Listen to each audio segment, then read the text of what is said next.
시청자 여러분 안녕하십니까? 전주 MBC 더 체크 이몽진입니다. 2023년 전북은 그 어느 때보다 다사다난했던 한 해였습니다. 전북특별자치도법 통과를 시작으로 새만금의 대규모 투자 기업들이 몰려들면서 기대감으로 출발은 했는데요. 그러나 새만금 잼버리가 파행을 겪으면서 책임 공방이 이어졌고 새만금 사회간접자본 예산이 대거 삭감되는 결과를 낳았습니다. 그야말로 위기에 봉착하고 상처받은 전북이었는데요. 더 체크 이슈 토론에서는 2023년 전북은이라는 주제로 올 한 해 주요 이슈를 살펴보고 내년 전망해보는 시간 갖겠습니다. 토론에 참여할 네 분 모셨습니다. 이경재 전북일보 개관논설위원, 홍석빈 우석대학교 교양대학 교수, 손주화 전북민주언론 시민연합 사무처장, 강동엽 기자입니다. 네 분 안녕하십니까? 네, 어서 들어오세요. 자, 홍석빈 교수님, 2023년 전라북도는 전북특별자치도 출범 준비라든지 대규모 투자 유치 같은 내세울 만한 성과도 있었습니다. 그런가 하면 국회의원 재보궐선거, 진보당 당선이라든지 KCS 이지스 전주 이탈과 같은 일도 있었습니다만은 이 모두가 새만금 잼버리 이슈에 좀 묻혀버린다 이런 생각이 듭니다. 2023년 전북 주요 이슈들 한번 좀 정리해 볼까요? 예, 좀 전에 진행자도 말씀해 주셨지만 그야말로 전라북도는 올해 다사다난했다는 말에 적합할 것 같습니다. 누구의 시각에서 보느냐에 따라서 소위 10대 뉴스도 갈릴 수가 있을 텐데요. 무엇보다도 도내 유권자들의 시각에서 보자면 가장 중요한 뉴스는 무엇보다도 전북특별자치도법의 통과로 내년 1월 18일 전라북도가 특별자치도로 새롭게 출발한다는 것이 되겠습니다. 올해 상반기만 하더라도 정말 낭보들이 많았습니다. 기업들의 대규모 유치라든가 이런 부분들이 좋았는데 8월 들어서 그리고 5월, 그전에 앞섰던 5월 아태 마스터스 대회라든가 그다음에 8월 들어서 잼버리 사태가 파행으로 이어지면서 새만금 예산이 삭감되는 그야말로 전북 도민에게는 상고 하저의 한 해가 아니었나 생각됩니다. 또 문화체육예술 분야에서도 KCC 이지스 농구단이 22년 만에 부산으로 연고를 옮기게 되었다는 안타까운 소식도 있었고요. 전주와 완주가 네 번째 통합에 대한 재논의를 시작했다는 것도 중요한 뉴스 중에 하나라고 봅니다. 또 그리고 이제 전주 시내의 대한방직 부지라든가 전주종합경기장 재개발 이런 이슈들도 도민들에게는 주요한 이슈라고 보고요. 정치권에서는 국회의원 선거구 조정 지금 진행 중에 있습니다마는 총 도내 10석의 지역구가 축소될 가능성이 생겼다는 게 좀 큰 뉴스라고 보겠습니다. 기타 국립의전원과 관련해서는 희망적인 뉴스가 조금 생기기 시작했고요. 그다음에 대광법 관련해서는 좋지 않은 소식들이 들려와서 그야말로 희비가 고쳐하는 한 해가 아니었던가 생각됩니다. 네. 자, 그렇다면 오늘 참석해 주신 다른 패널들께서는 올 한 해 주요 이슈를 뽑는다면 어떤 점을 뽑을 수 있을까요? 먼저 우리 강동엽 기자 좀 말씀을 해 주시죠. 홍 교수님이 말씀해 주신 대로 연말에 터진 선거구 감축안이 큰 뉴스라고 생각을 하거든요. 우리 지금 1년에 있었던 잼버리 사태라든지 그리고 새만금 예산 삭감 모두 전북 정치력 약화와 무관치 않은 사건들이고요.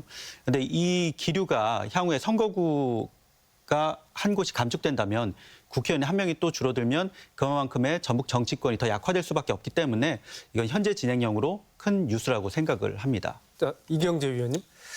저는 역시 잼버리 파행과 그에 따른 책임론 그게 불거지면서 새만금 SOC 예산 무더기 삭감 부처가 요구한 액수의 78%를 깎아내렸지 않습니까? 또 그에 따라서 전라북도 전북인 500만 총 걸규대회가 국회의사당 앞에서 벌어진 그런 일련의 흐름이 저는 가장 큰 이슈를 하나 보고 있고요.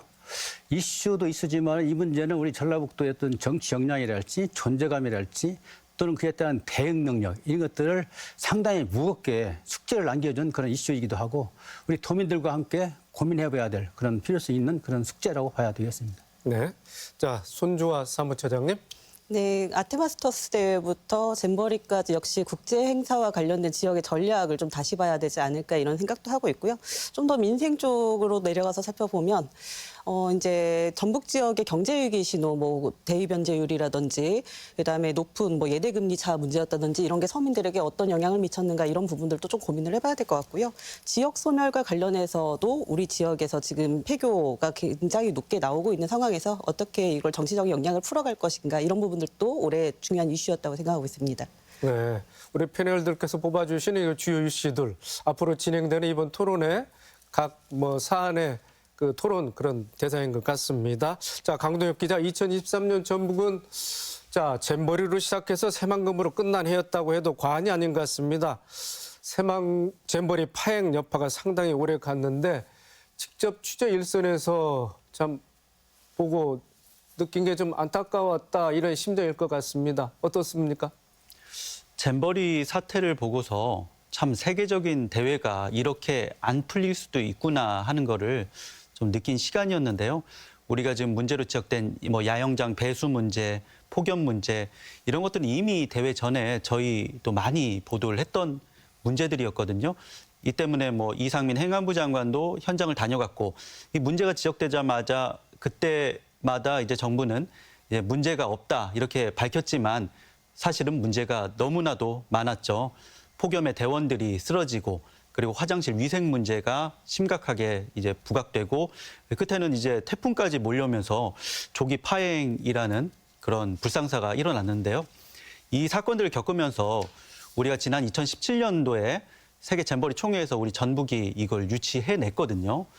우리가 부산 엑스포를 보면 알듯이 정말 세계표 하나 얻기가 너무나도 힘든 과정이었는데 우리가 아프리카까지 이렇게 돌아가면서 이 표를 얻고 결국에는 참 결실을 맺은 이 대회가 이렇게 됐다는 데 대해서 도민들의 상실감, 좌절감이 그 어느 때보다 크지 않았나 이렇게 생각이 됩니다. 네. 자, 손주아 사무처장님. 잼버리 파행 책임을 두고 뭐 중앙 언론 또 지방 언론 간에 또 중앙 언론 내부에서도 뭐 입장이 엇갈렸지 않겠습니까? 자, 원인을 파악하기보다는 정치 공세에 뭐 편승하려는 이런 언론들의 행태가 좀 눈에 띄게 나타나기도 했는데요. 자, 언론의 이런 모습들 좀 어떻게 생각하십니까?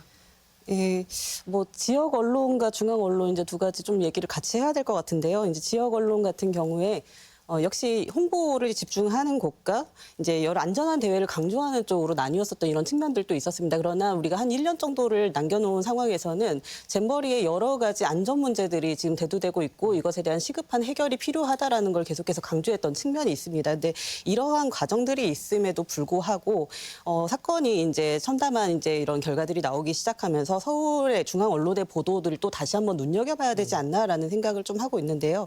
국회 여야 잼버리를 정쟁의 소재로 이제 소비하는 측면이 있었고 그게 뭐 여당 정책위원장 입에서 아무렇지도 않게 지방자치 정책을 제고해야 된다.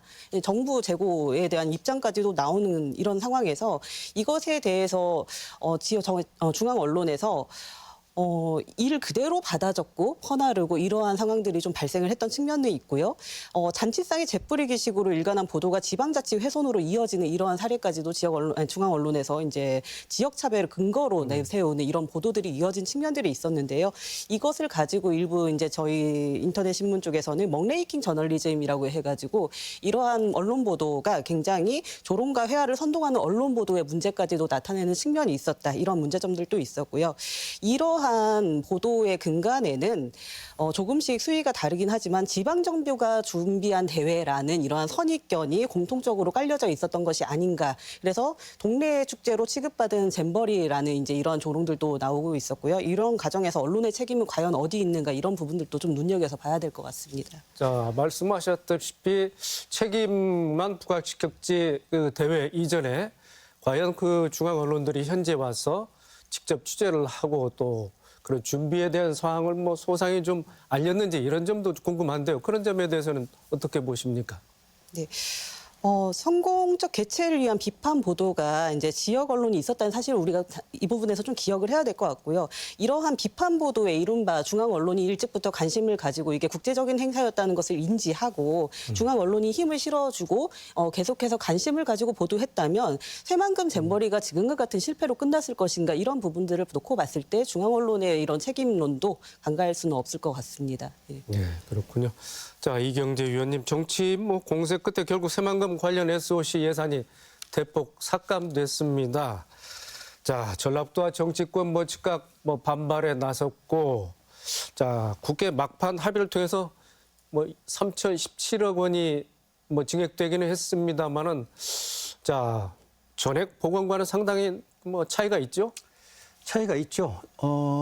증액이라기보다는 이제 추가 조정 액수인데 3,017억을 조정해가지고 확보한 예산이 4,513억입니다. 당초 부처 예산이 6,626억이니까 아마 그때 당시에 68% 정도 되는데 이거를 복원이라고 해야 될지 그리고 또 민주당 도당 한병도 도당 위원장도 그랬고 홍익표 원내대표도 새만금 예산 복원 없이는 국가 예산 통과 없다 이렇게 선언적으로 얘기를 했지 않습니까? 근데 이런 것들이 다 립서비스로 그냥 끝난 그런 느낌이 있고 또 이 문제를 이제 북에 따라서는 다르게 해석할 수 있지만 저는 개 길들이기 수법 아닌가? 개를 2, 3일 굶겨놓고 밥 한 끼 주면은 그냥 흡족해가지고 흥분해서 그냥 고맙게 먹습니다. 그 78%를 삭감해놓고 3,017억 올려주니까는 그걸 선방했다랄지 또 절반의 어떤 성공이랄지 또 추진할 수 있는 동력을 확보했다 이렇게 보는 건 아니라고 보고요. 자, 강동엽 기자, 여러 차례 국회를 다니면서 전북 정치권과 그동안 도민 상경 대회를 취재를 했지 않겠습니까? 자, 현장에서 지켜봤을 때 그동안 쌓였던 이제 도민들의 울분이라든지 그런 상실감을 대거 표출되는 그런 자리였을 텐데, 자, 그때 좀 취재 상황을 좀 전해주시죠. 이번에 새만금 이런 예산 삭감이 초유의 일이잖아요. 78% 삭감이라는 게 우리가 문재인 정권이 있었고 그 앞에 박근혜 정권이 있었고 이 정권들이 바뀌어도 새만금 예산만큼은 계속 어느 정도 수준을 유지해 왔거든요.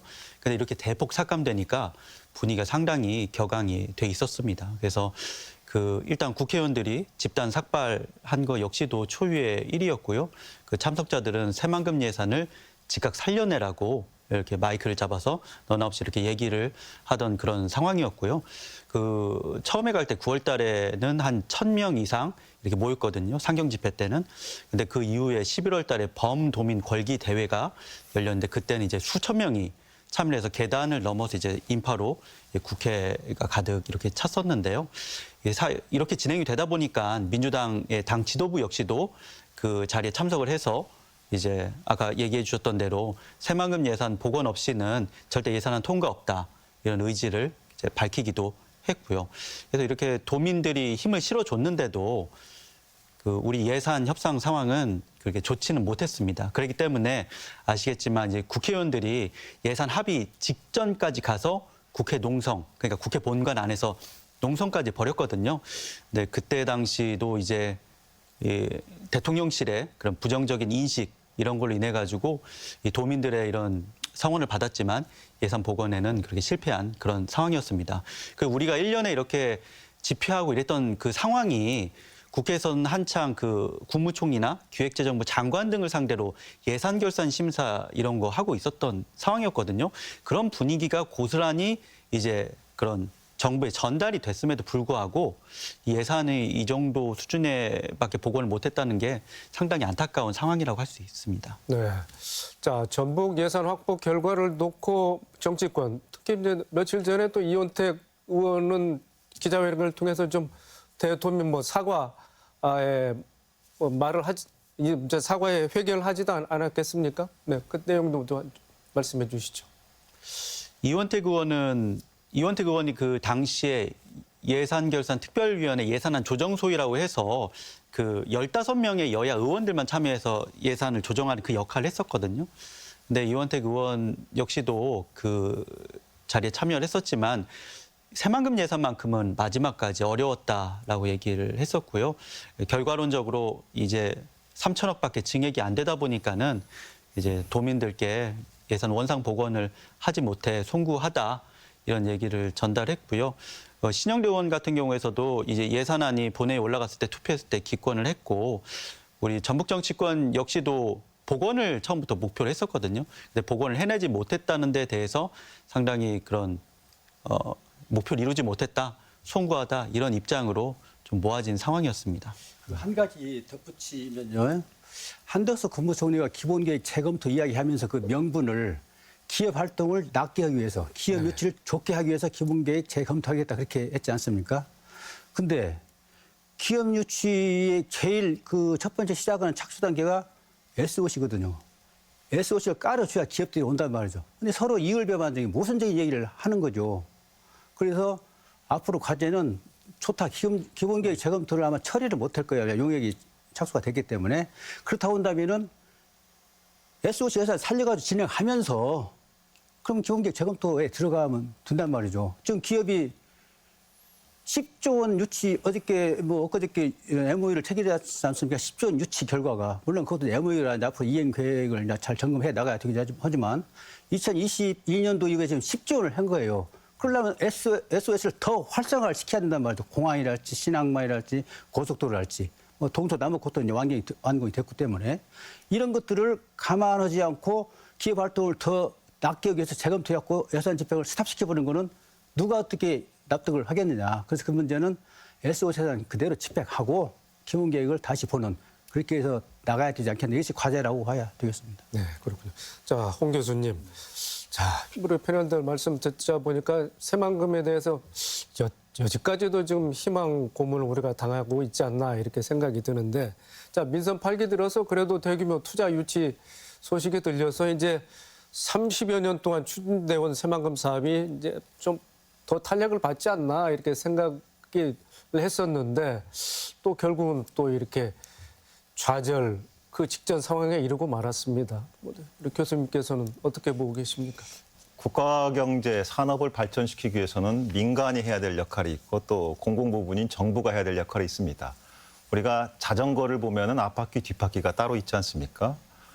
경제산업 부분에서의 견인은 앞바퀴에 해당하는 민간에서 주도를 해야 되는 것이 맞고 그것들을 행정적, 재정적, 정책적으로 지원해 주는 것은 정부 부문이 담당해야 되는데 지금 새만금을 통해서 전라북도 경제와 산업을 부흥시키려는 각계각층의 노력을 오히려 지원해줘야 될 공공섹터인 정부 부분이 뒤에서 잡아 끌어당기고 있는 거 아닌가 이런 생각을 해봅니다.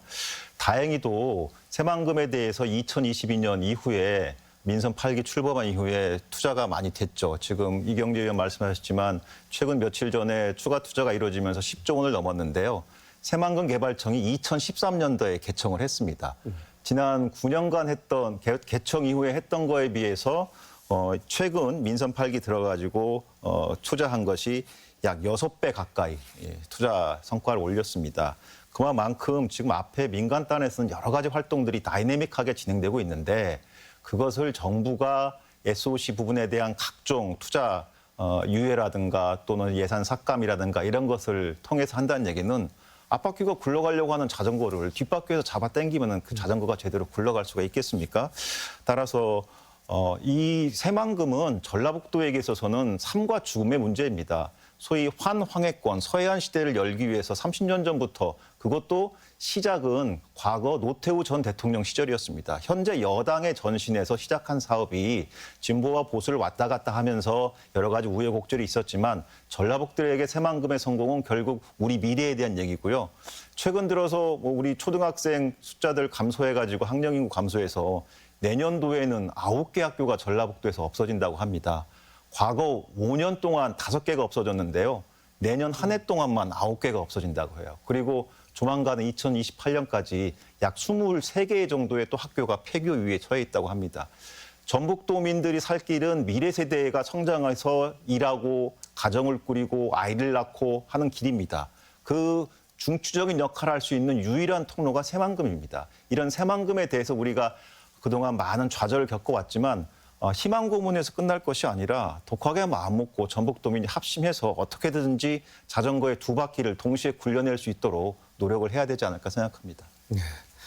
자, 손주아 처장님, 새만금에 유치됐거나 또 유치될 기업들 가운데는 2차 전지 기업들이 상당한 몫을 하고 있는 것 같습니다.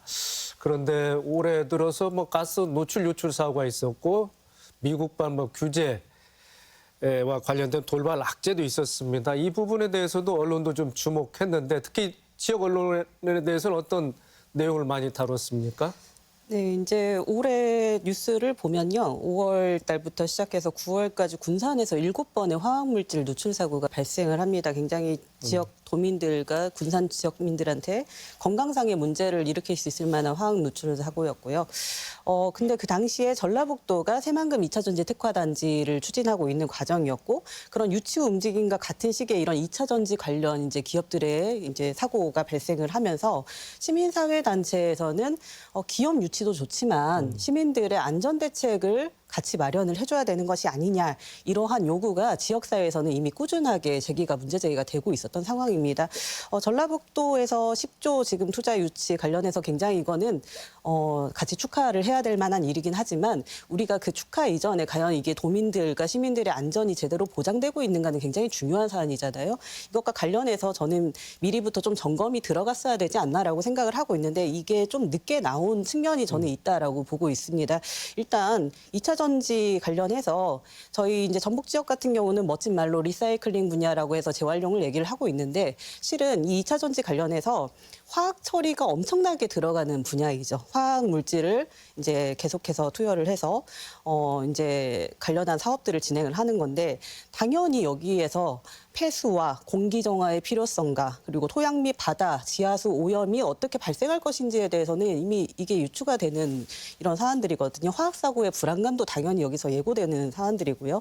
근데 이러한 보도들이 당시 투자가 진행되고 있는 상황에서는 쉽게 얘기하기가 어려운 분위기가 아니었나라는 생각이 하나 들면서 이제 뒤늦게 좀 보도들이 나온 측면이 있습니다. 새만금위원회에서 이 폐수 처리 문제를 어떻게 할 것인가를 놓고 이제 논의가 있었는데 그것과 관련해서 새만금위원회에서 2차 전지 업체가 쏟아내는 폐수, 이게 자체 처리를 해서 나온 폐수를 새만금 앞바다에 방류한다라는 계획을 이제 밝히면서 이것이 이제 전주 MBC 보도 산업폐수 바다의 방류 이게 새만금 환경대책인가라는 보도가 11월 7일 날에 이제 촉발이 되면서 관련된 보도들이 계속해서 이어졌습니다. 계속 그 기간에 같은 보도들이 이제 나왔었는데 8조 투자 성과에 급급해서 새만금 오염 대책이 없었다. 이런 보도들도 나왔었고요. 투자 유치 성과에 급급해서 고오염 기업 입주를 허용한 것이 아니냐. 특히 입주 이제 심사 과정에서 폐수 문제를 과연 행정에서 이걸 고려를 하고 이제 심사를 진행했었던 것이 아니냐라는 의문을 제기를 하기도 했었고요. 그리고 이어져서 2차 전지 위험성을 알고도 숨겼나라는 보도를 통해서 이미 국내외에서 심각하게 있었던 반발들, 이제 저희 도내에 유치되어 있던 이런 기업들이 해외에서 오염 문제가 발생해가지고 지역민들의 반발을 받고 있다. 이런 내용들도 있고요. 그리고 이미 2차 전지와 관련해서 포항 쪽에서 발생했던 이런 폐수 문제들, 환경오염 문제들 이런 것들이 우리 도내에서도 발생할 수 있는 가능성이 충분히 높다. 이런 내용들도 보도에서 나왔고요. 그리고 이어져서 아까 말씀드린 것처럼 2차 전지 산업이 일찍 자리 잡은 포항에서 양식 어류가 폐사되는 이러한 사건들 이런 것들을 보면서 지역에서의 대책이 굉장히 시급하다라는 점이 우리 이제 MBC 보도를 통해 가지고 많은 부분에서 이제 보도가 됐었습니다. 그래서 1,300억 정도의 이제 예산을 투입해서 전라북도에서 신규 폐수 처리장을 지금 짓겠다라는 이제 입장을 밝히기도 했지만 이거 역시 사전에 계획된 논의가 아니고 급조된 논의. 그래서 이것들이 정말 제대로 잘 진행될 수 있을 것이냐라는 이제 언론 보도까지 나오고 있고요. 이제 이러한 부분들이 이제 보도가 되면서 많은 부분에서 이제 예방책이 마련될 거라고 생각은 하고 있지만요. 여전히 대기 문제는 어떻게 할 것인가 이런 부분들에 대한 해답이 나오지 않고 있습니다. 이런 부분들에 좀 더 집중을 해야 될 것 같습니다. 네, 알겠습니다. 자, 그럼 이제 또 다른 주제로 넘어가 보겠습니다. 자, 홍석빈 교수님, 지난 12월 5일 선거구 획정위원회가 전라북도의 선거구를 한 곳 줄이는 내용의 선거구 획정안을 국회에 제출했습니다.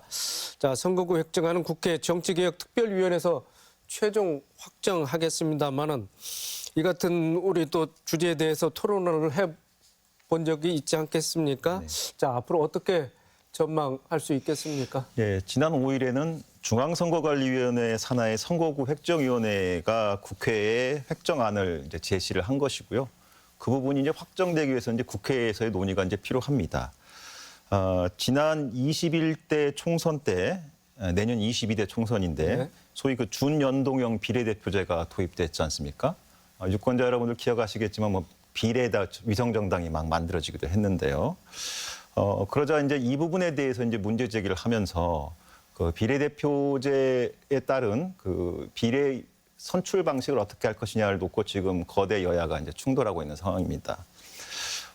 준영동형 비례대표는 사실 일반 유권자분들께서는 사실 이해하기가 좀 어려운 부분인데요.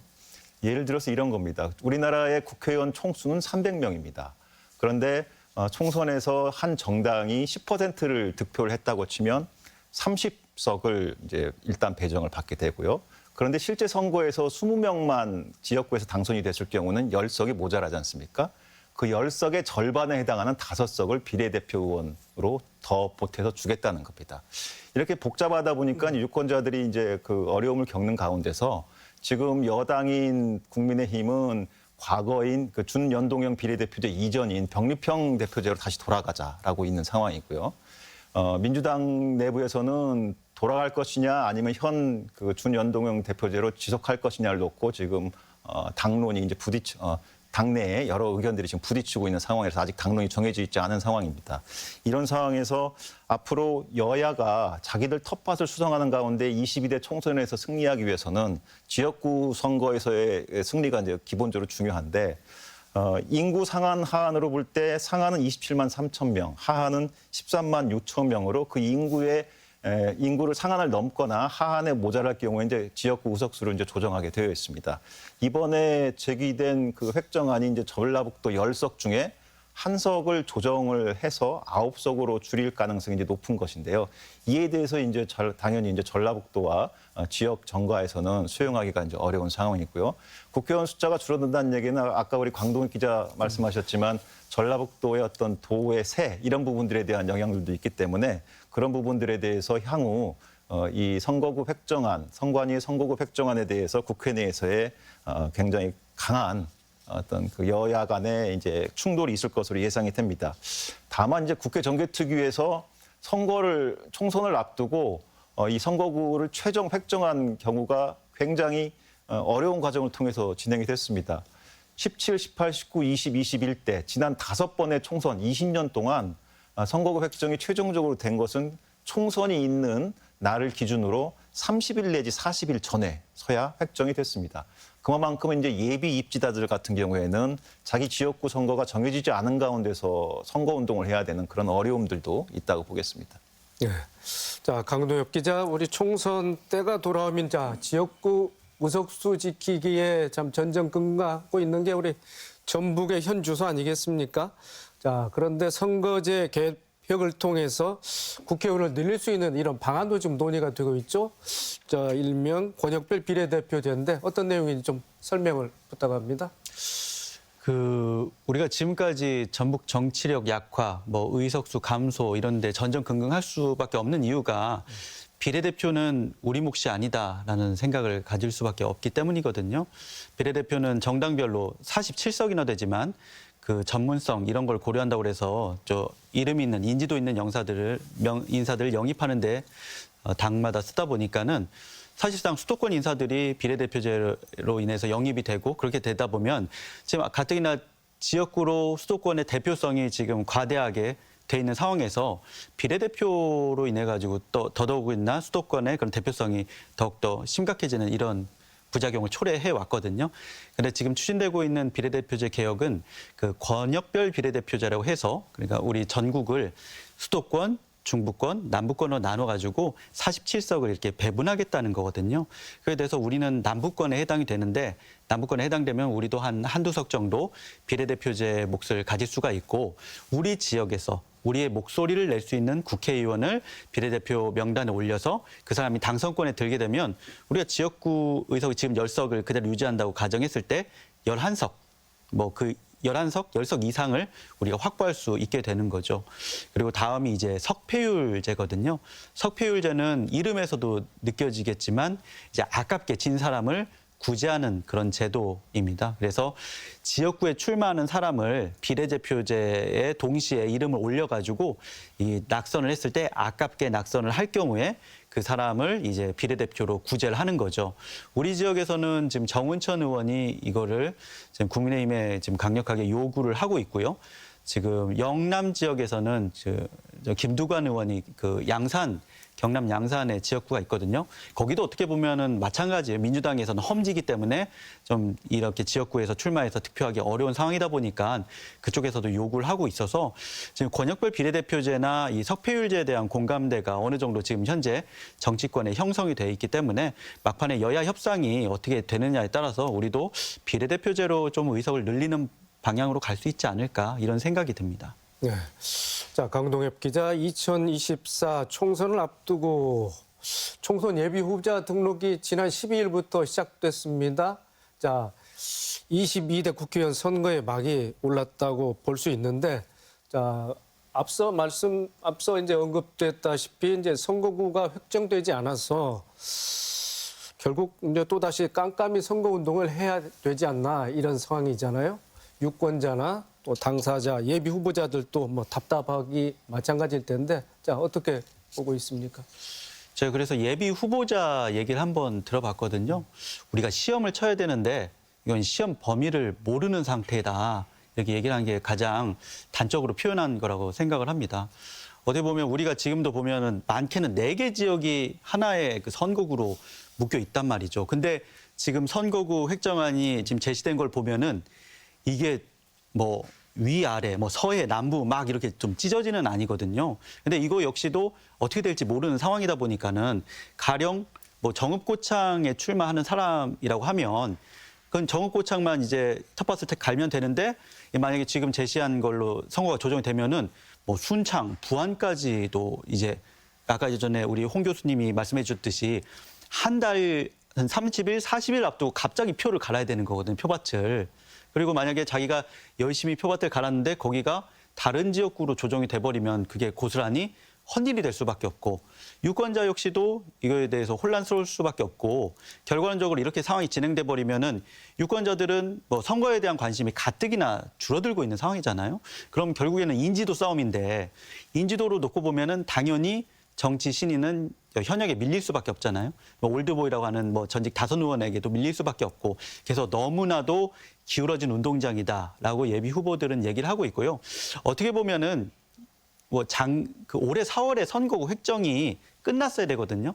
그게 법정 시한이었는데 이거를 현역들이 일부러 좀 미룬 거 아니냐. 본격적으로 좀 논의를 해서 이렇게 했어야 되는데 본인의 의무를 스스로 저버림으로 인해서 본인들의 기득권을 유지하려는 이런 행태를 계속 반복하고 있는 거 아니냐 이런 비판을 하고 있는 상황입니다. 네. 자, 이경재 위원님, 선거가 이제 석 달이 앞으로 다가온 상황에서 우리 도내에서의 선거구 획정이 자, 지역구 의원들 간의 협의나 합의로 이렇게 조정이 가능하겠습니까? 어떻게 보고 계십니까? 그래서 아까 말씀드린 것처럼 그건 기대의 난망이라고 보고요. 자, 국회 정개특위에서 여야가 합의를 해야 되는데 합의가 안 될 걸로 또 그것도 역시 보고 그러면 이대로 가는 것이 아니냐. 물론 열세 유지하는 건 좋지만은 적어도 이 위원 시비가 또 있을 소지가 있거든요. 왜냐하면 인구 하한설 미달 지역이 벌써 전라북도는 2군데나 있는데 사전에 어떤 안을 마련하지 못하고 그대로 한다는 거는 그냥 아홉석을 가는 거예요.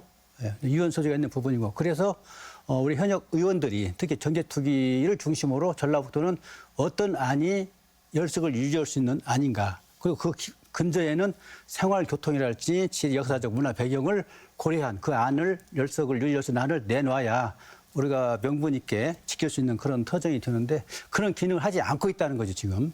네. 네. 자, 한 가지 더 여쭙겠습니다. 자, 과거 민주당의 주축이었던 이제 중진 의원, 즉 올드보이들의 귀환을 뭐 시도하고 있는데, 자, 이를 두고 전북 정치의 뭐 퇴행이다. 또 한켠에서는 또 자, 중진들의 힘이 필요한 시기이다. 이렇게 의견이 분분합니다. 우리 이 의원께서는 어떻게 전망하고 계십니까? 올드보이요.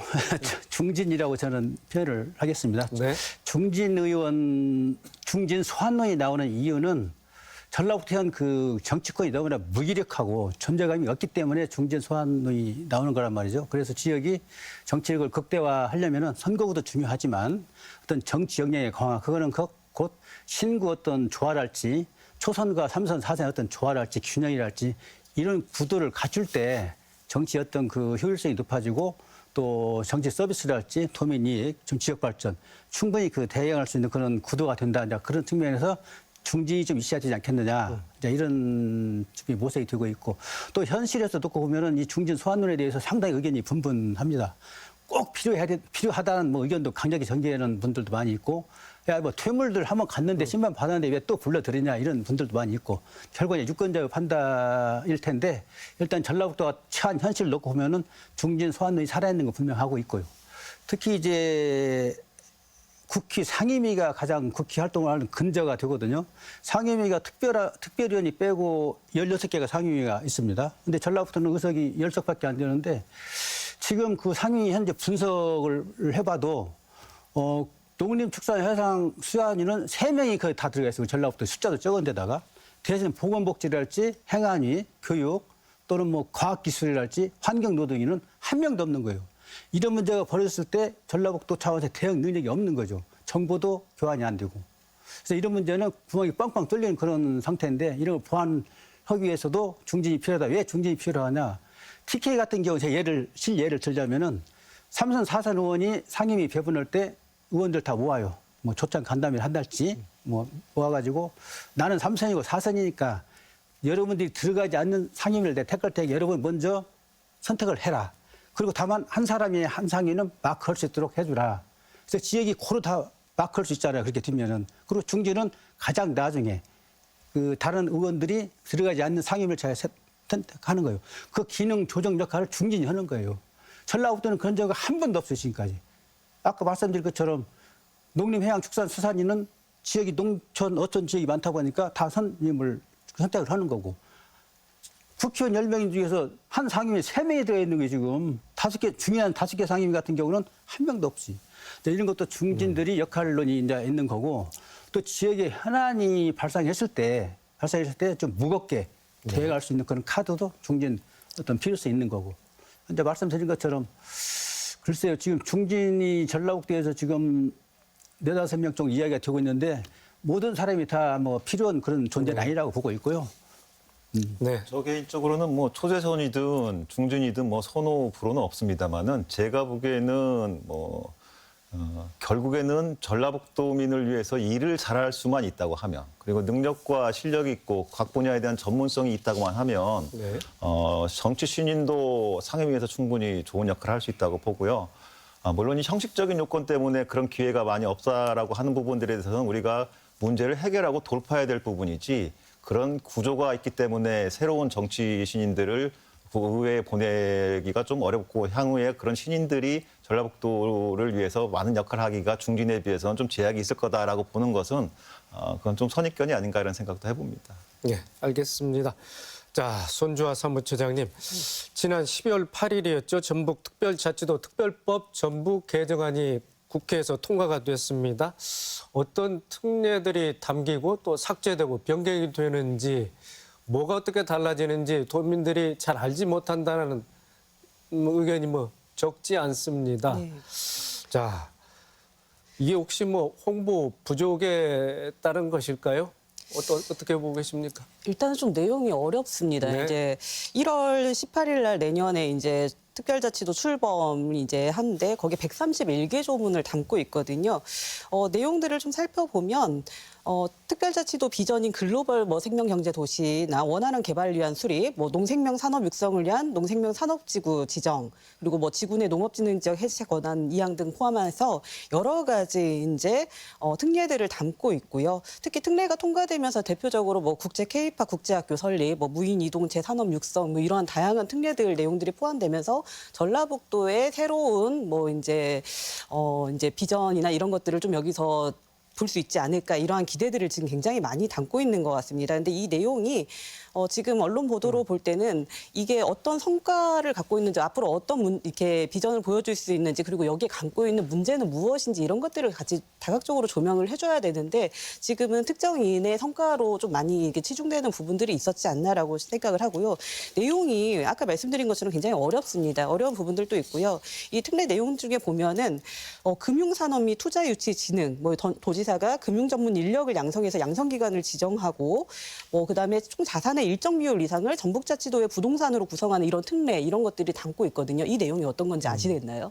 잘 모르실 거예요. 근데 이런 것들이 어떻게 보면 부동산과 관련한 여러 가지 특례들을 줄 수 있는 거기 때문에 전라북도 같은 경우는 이것이 어떤 문제를 야기할 수 있을지도 같이 조명을 해줘야 된다고 생각합니다. 근데 이런 내용들이 잘 보도되지 않으면서 지역민들이 과연 우리가 특별자치도로 되면서 어떠한 것들을 새롭게 만들 수 있고 권한 이양을 받을 수 있는지에 대해서 잘 이해하지 못하실 거라고 생각합니다. 그래서 이러한 내용들을 소상하게 담은 좀 보도들이 기획으로 좀 더 자세하게 마련이 돼야 된다. 그래서 언론 보도들이 기획 좀 시리즈를 연초에 좀 더 마련을 해서 도민들에게 이러한 내용들을 알려줘야 될 것 같고요.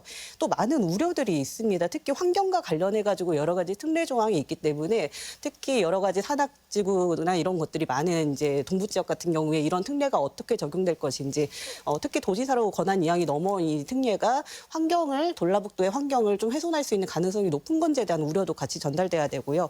그리고 우리가 하나 더 봐야 될 부분들이 있습니다.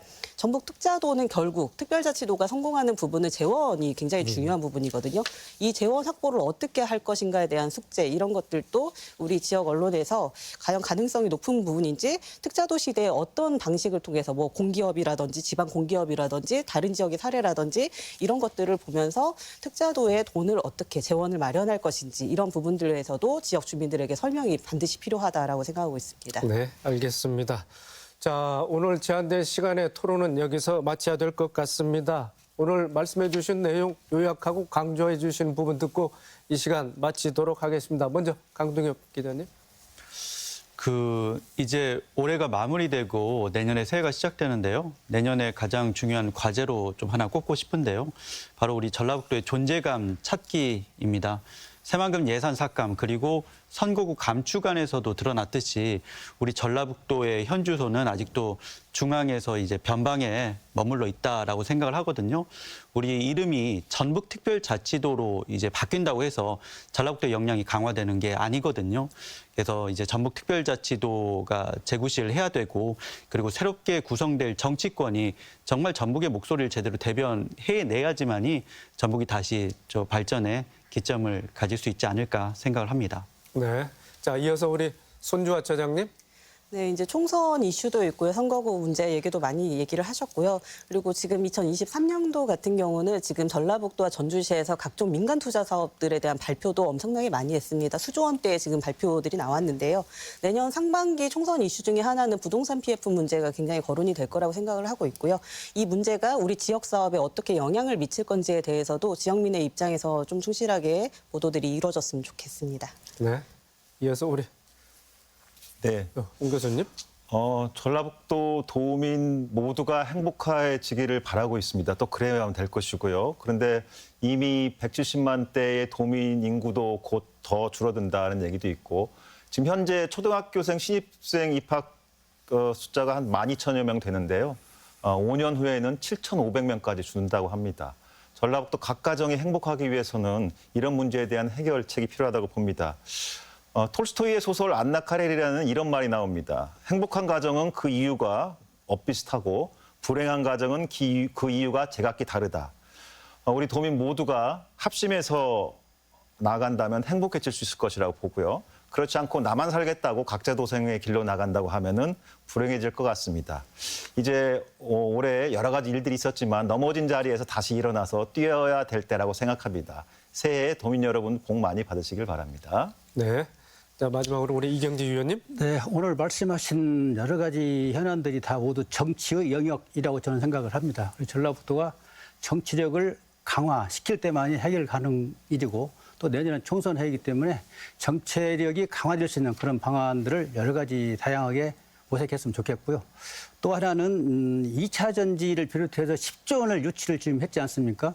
근데 그거는 담보력이 없는 거예요. 양해각서 체결한 거예요. 그래서 SOC 이런 것들이 충분히 활발히 공급될 때 이행이 담보력이 되는 거기 때문에 이런 문제들을 종합해서 잘 착근이 될 수 있도록 해서 결국은 일자리랄지 또는 인구 유출 방지랄지 또는 전라북도의 산업구조 재편까지 이어질 수 있도록 나갔으면 좋겠습니다. 네, 알겠습니다. 자, 오늘 네 분 토론자 여러분 수고 많으셨고요.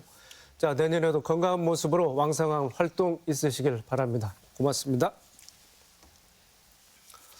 새만금 관련 이슈는 내년에도 계속될 것이고 학령 인구 감소와 지역 소멸과 같은 근본적인 문제부터 공공의전원법 같은 해묵은 현안도 있습니다. 물론 지금껏 써온 전라북도를 뒤로 하고 2024년 1월 18일 전북특별자치도로 새롭게 탄생하는 전환의 시기이기도 합니다. 새로운 출발을 앞두고 있는 만큼 산적한 여러 현안을 슬기롭게 풀어가면서 한 단계 도약하는 한 해가 됐으면 합니다. 도민들의 관심과 지혜가 더 필요한 때입니다. 2023년 마지막 날 진행한 더 체크 오늘 순서 여기서 마칩니다. 시청해 주신 여러분 고맙습니다.